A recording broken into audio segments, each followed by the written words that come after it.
whales released in just several days is really unprecedented for us. That's not the outcome we usually get for pilot whale mass stranding, so we're really pleased with how everything went today. The job is not done yet. We'll be tracking, as I mentioned, so we'll be tracking, we'll see what happens. And 3 whales that we actually released on Monday, you guys saw the last tracking, they're heading where we want. They're going to deeper water, which is the goal. We'll track these and make sure they're doing that. So hopefully they'll go the right direction.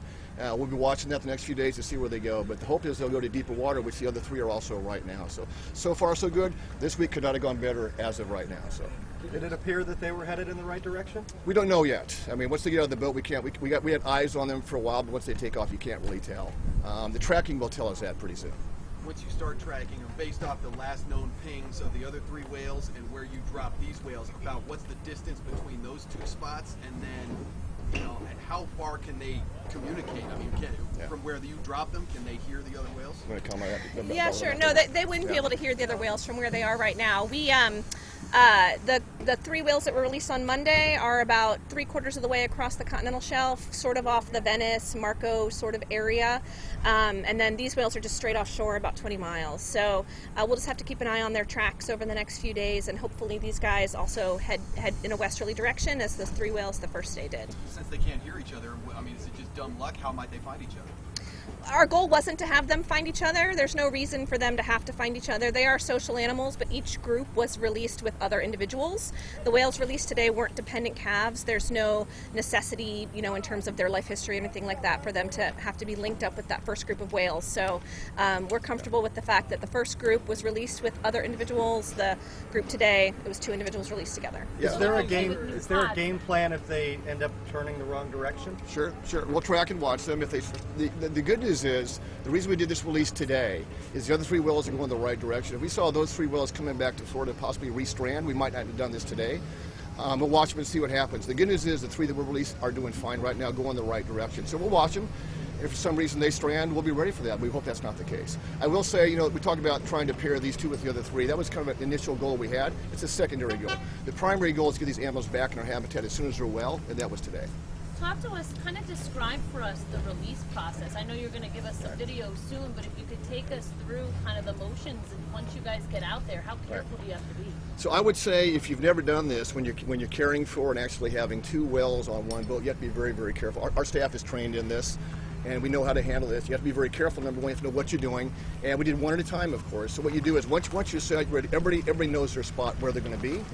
And they had them on stretchers. We pulled them up and slid them off on. So it's not as scientific as you would think. It's pretty straightforward, but our team knows what to do. The key is you got to stay out of the way. And you have to make sure you don't get hit by the tail flukes and so on. But there's not a lot of science behind simply doing the lift itself. But you have to know what you're doing, how to handle them in the process. The whales did extremely well. They were monitored by our vet and our vet tech the entire process, so the respirations were good. If we saw the respirations go down, we would release earlier, but they did fine. So we went the full 20 miles out, and we hope to do very, very well. So far, so good. Based on testing, you never were able to determine exactly what caused them to beach in the first place? Correct. We do not know. There's a lot of reasons why these whales can beach, from one can be sick to lost their leaders, they're in shallow waters or deep water animals, to biotoxins, to changes in the magnetic field. There's lots of things that could cause that, but we don't know what the reason was. Medically, they were fine, so we didn't find anything ourselves medically that would justify why they stranded, so we kind of ruled that out. Other than that, it's pretty wide open. How precarious was the situation in getting them out there? I know in the morning you told us it's far from over, that anything could have happened from this dock out to where you unloaded them. Tell us how delicate the transport process is and what could have almost happened. Sure, they're large animals, and they're out of water. They're feeling their own gravity, their own body weight. Really, that's not their normal environment, so it's stressful for the whales. We were concerned that the whales might take a turn for the worse and crash on the boat, or that we might have to release them in a suboptimal location if they started to take a turn for the worse on the trip out, and we'd have to push them out sooner than we wanted to. And none of those things happened. They were calm the whole way out, and we were able to release them where we were shooting for. You call this unprecedented. I mean, have you ever had a rescue like this in recent memory? We have pilot whale mass strandings, fairly often, unfortunately, in the Southeast. We've had 24 since 1991, 24 mass strandings of pilot whales in the Southeast U.S.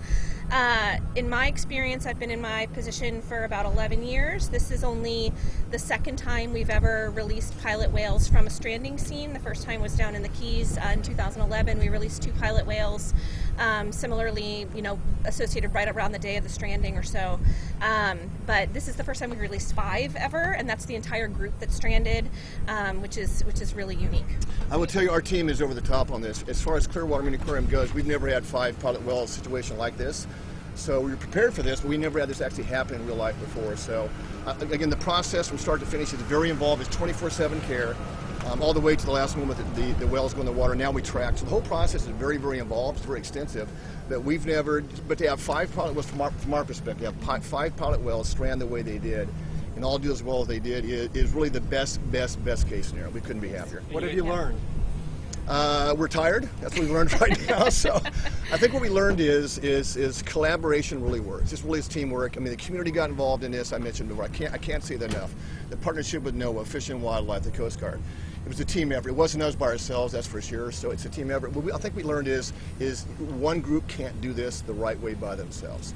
From a medical perspective, we didn't learn a whole lot. And again, the ambulance didn't have anything medically. We had to track that much. We're just, frankly, we kind of know how these things go. We're a little bit surprised it went this well, but we're very happy about that. And so you said it'll be about 6 weeks or so that you'll be able to track them before those batteries die? Yeah, that's the goal. The battery is set to last about 6 weeks. Can you just explain, now that these two are back in the water, they weren't with their pod, so it's kind of just these two sort of on their own, and you described them being social and family-like animals. Right. Like, is it more risky for them now that they're sort of not in a group and they're kind of on their own and they have to, I guess, figure out? Like, I just wonder, does this put them at a higher risk? Are they? We don't know enough about pilot whale behavior or life history. We released 2 pilot whales from the Keys in 2011, and they seem to do okay together. These 2 whales that we released today, from what I understand, were very social on the beach together. They wanted to be together, which is why these particular individuals were held back for further evaluation, because one of them didn't seem to be doing as well as the 3 that were released on Monday initially. So that's why we held the 2 back together, because they seemed to want to be together. They like to be next to each other on the boat, and they needed to be sort of in visual or acoustic contact. So I do feel comfortable releasing these 2 together. They seem to have a strong social bond, so I'm not overly concerned, but we just don't know enough about pilot whale Our life team history. called them the buddies. They were buddies during the whole process. So again, I think to stress from our end, the odds of what can go wrong in this process, there's a lot that can happen wrong. Mm-hmm. And to the NOAA team, to the CMA team, this is just a big group effort in making things work the right way. Because generally things don't always go this well. So for it to go as well as it did today, it's 24/7. It's nonstop. There's a lot of stress on the animals, a lot of stress on the people at the same time. But again, this comes down to good planning and good partnerships, where it comes down to. You guys were more stressed than they were? Ask some of my team members, and I think they might say yes. But honestly, this is a passion-driven work, so we love what we do. So passion goes a long way. So when you're worn out, you're doing 24-hour days, you know what you're doing, it's easy to do it. So You call them buddies. I mean, did they show any personality? I mean, 2 younger buddies. I mean, tell us about these whales, what your crews noticed while they were caring for them, and then the release. I got to imagine it's sort of bittersweet. I imagine you grow a little attached to them. Well, we didn't name them because that's one of the issues. The team really falls in love with these animals. Part of our work is they become part of our family in that sense. These days are always bittersweet days. It's what we're about. It's what our work is. But yeah, is it tough sometimes? You get to know these animals. Personality-wise, there wasn't a lot shown. Pilot whales really don't show that as much as you might think. But they stayed close together a lot during the process. They knew each other was there. So we kind of watched that. We kind of nicknamed them buddies in that sense. They are very social animals. They travel in groups of 10 to 30 up to 100, and we think they do fine. But for our team, again, these are very kind of bittersweet days. This is our work. We love this, but we hate to see the animals go that we've gotten to know at the same time. But that's what we're about. That's the work. How old are they? We don't know. They're not dependent calves by their size. They were, beyond that point, they're probably sub-adults to adults. Now that they're tagged, Both do males. whales have Both names males. or even numbers?